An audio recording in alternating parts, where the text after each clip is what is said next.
Salam pembaharuan. Jumpa lagi dengan channel Nafas Pembaharuan. Saudara sekalian, Babe Haikal alias Ustadz Haikal Hasan berpendapat bahwa zaman Soeharto lebih baik dari sekarang. Bahkan ia mengaku tidak menemukan orang miskin.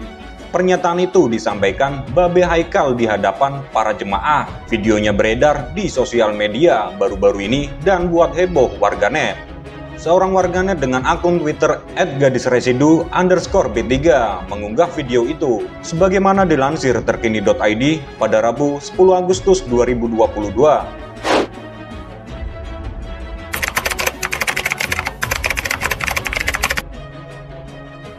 Selain mengunggah video itu, sang pengguna Twitter juga menuliskan cuitan yang menyinggung Babe Haikal. Habis minum kencing onta ya Wang. Zaman Soeharto tidak ada orang miskin, bacotannya, tulis sang pengguna Twitter dalam cuitannya.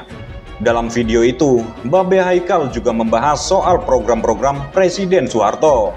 Ia berpendapat bahwa pada masa Orde Baru banyak program yang bagus dan lebih baik dari sekarang. Dulu zaman Pak Harto ada, saya bukan mengagungkan masa lalu, tapi masa lalu memang terbaik daripada yang sekarang, ujar Babe Haikal menyampaikan. Dulu ada namanya GNOTA, Gerakan Nasional Orang Tua Asuh, yang dicanangkan oleh Pak Harto, ujar Babe Haikal melanjutkan. Pada waktu itu kita nggak ketemu orang miskin. Kenapa? Sampai swasembada beras. Kenapa? Karena urus negaranya tepat, pungkas Babe Haikal melanjutkan. Diberitakan sebelumnya, Sekjen Perhimpunan Nasional Aktivis 98 atau PENA 98, Adian Apitupulu mengatakan pihak-pihak yang mendukung Presiden Soeharto bukan merupakan tokoh yang pro terhadap reformasi. Tidak semua tokoh politik saat itu bisa mengatakan dirinya reformis. Semua yang mendukung Soeharto di tahun 97 itu sebenarnya tidak bisa dikatakan pro reformasi, ujar Adian dalam konferensi pers penutupan acara pameran dan rangkaian diskusi 20 tahun reformasi di Geraha PENA 98. Adian Apitupulu mengatakan, pada tahun 97 tidak banyak tokoh yang menolak pencalonan kembali Soeharto. Namun, kata dia, hampir semua tokoh mengaku pahlawan reformasi hari ini, padahal merupakan pendukung berat Soeharto pada zaman Orde Baru. Adian menegaskan, kekejaman yang dilakukan rezim Orde Baru tidak boleh terulang. Dia mengingatkan, dalam kerusuhan yang terjadi selama 2 hari, tanggal 13-14 Mei 98, terdapat ratusan perempuan diperkosa, ribuan orang terbunuh, serta ribuan bangunan tempat ibadah hancur dibakar di seluruh Indonesia. Selain itu, terdapat mahasiswa yang tewas serta terluka dalam perjuangan mewujudkan reformasi.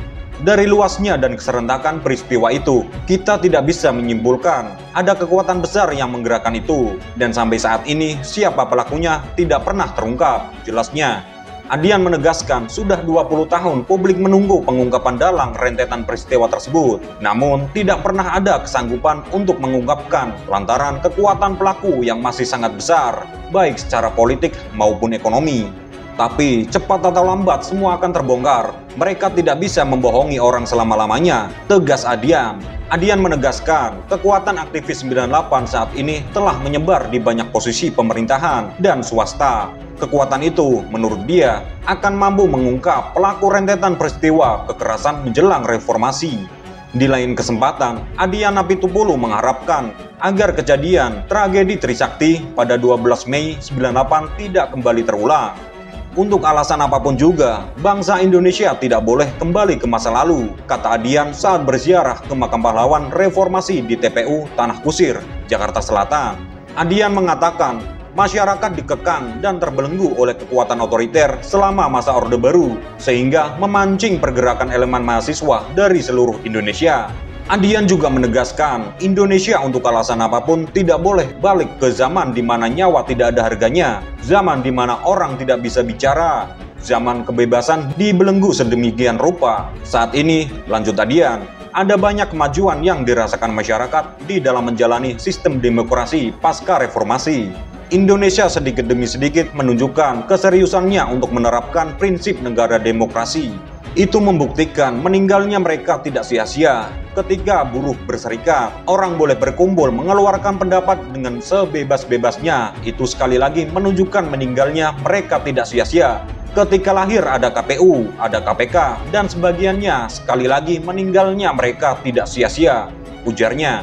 termasuk ketika bangsa Indonesia dapat merasakan pemilu secara langsung, merupakan buah dari para pejuang reformasi.